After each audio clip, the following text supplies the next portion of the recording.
उपस्थित सर्व मान्यवर आणि मित्रो,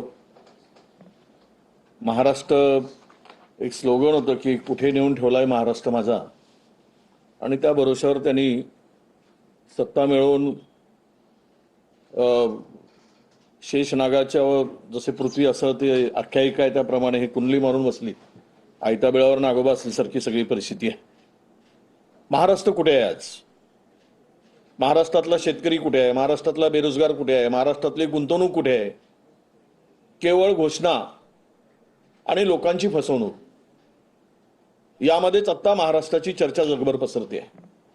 ड्रग्समध्ये तर महाराष्ट्र आता खूप पुढे गेलेला आहे.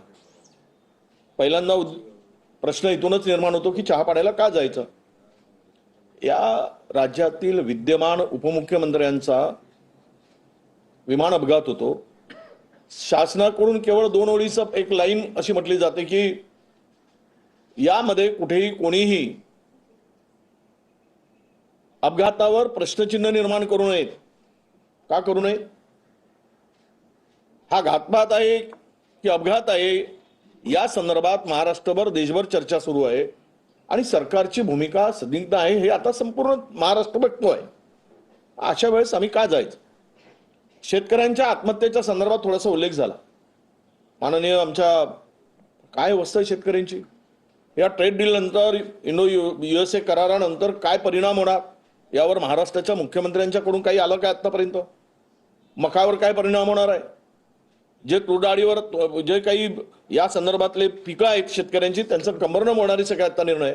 महाराष्ट्रामध्ये कुठेही MSP ने शेतकऱ्यांचा माल खरेदी केला जात नाही. कोणताही शेतकऱ्यांचं उत्पादन खरेदी केलं जात नाही. सोयाबीन असू देत, कापूस असू देत.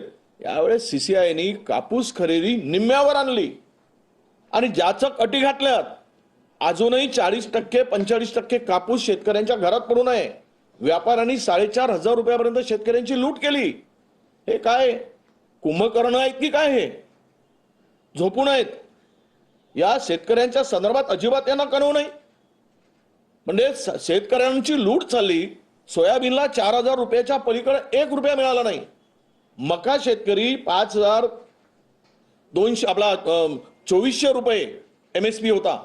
महाराष्ट्रामध्ये आमचं चॅलेंज आहे सरकारला की कुठेतरी या MSPने मक्याची खरेदी झाली का? 1,500-1,600 रुपयाच्या पलीकडे व्यापाऱ्यांनी शासनाने तर खरेदी केलाच नाही. पण व्यापाऱ्यांनी सुद्धा या शेतकऱ्यांना जिवंतपणे मरण यातना देण्याचा निर्णय घेतल्यासारखं त्यांची लूट केली.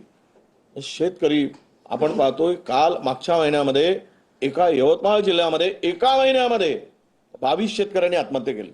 22. मराठवाड्यामध्ये एका महिन्यामध्ये 76 शेतकरी मृत्यूला कवटाळतोय. आता हे शेतकरी